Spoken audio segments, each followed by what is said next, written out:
कला ने मनुष्यों को न सिर्फ भावनाएं दर्शाना सिखाया बल्कि ज्ञान के रास्ते भी खोले हैं। लियोनार्डो डा विंची जैसे ज्ञानी ने मनुष्य के शरीर की बारीक जानकारियां और कई आधुनिक मशीनों की नींव ड्राइंग्स की मदद से ही पूरी दुनिया को दी।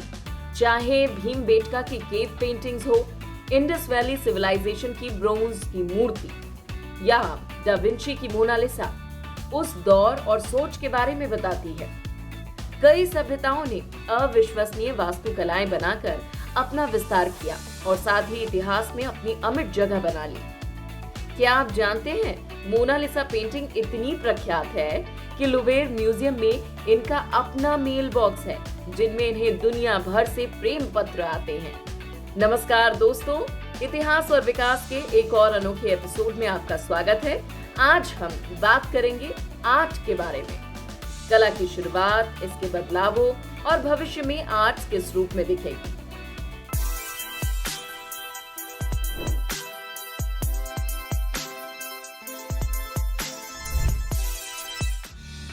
आर्ट यानी कला, मतलब किसी कल्पना या विचार को वास्तविकता का रूप देना।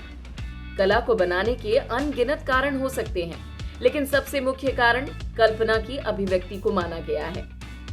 बात है पेलियोलिथिक युग की, जब लोग गुफाओं की दीवारों में मिट्टी और कोयले के इस्तेमाल से अपनी जीवन की व्याख्या चित्र के जरिए करते थे।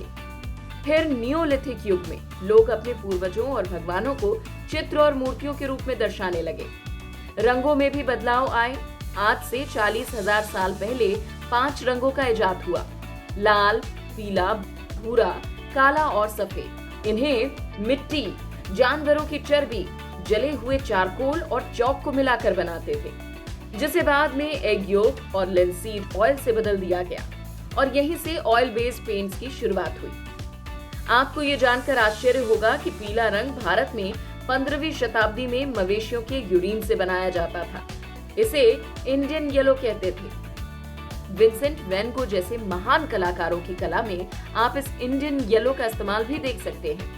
समय के साथ कला विभिन्न चीजों में बनाए जाने लगी, जैसे कपड़े, लकड़ियां और धार्मिक स्थानों की दीवारें।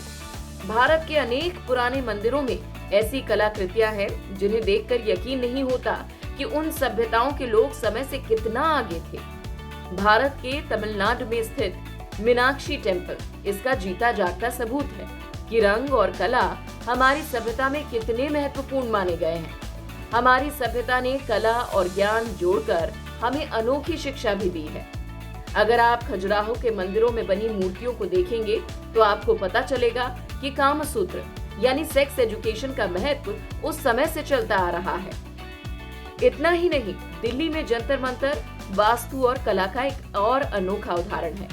17वीं शताब्दी में बना ये अजूबा सूर्य, चंद्रमा और अन्य ग्रहों जैसे खगोलीय पिंडों के समय और गति की स्थिति के अनुसार समय बताने में होता था। आर्ट डिजिटल होने के साथ इसके माध्यम में भी बदलाव आए।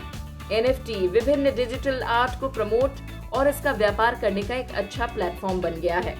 हाल ही में भारत के विघ्नेश सुंदरेसान ने अब तक की सबसे महंगी NFT every days the first 5000 days को $69 मिलियन में खरीदा है। सामाजिक और तकनीकी विकास से जुड़ी कलात्मक संभावनाएं असीमित हैं और ये अनुमान लगाना बहुत मुश्किल है कि कला का भविष्य क्या होगा। चाहे इतिहास हो, वर्तमान हो या भविष्य, कला का उद्देश्य एक ही रहेगा: लोगों तक हमारी भावनाएं और अनुभवों को पहुंचाना। तो इसी बात पर आज के वीडियो को समाप्त करते हैं। मिलते हैं अगले वीडियो में। Good bye.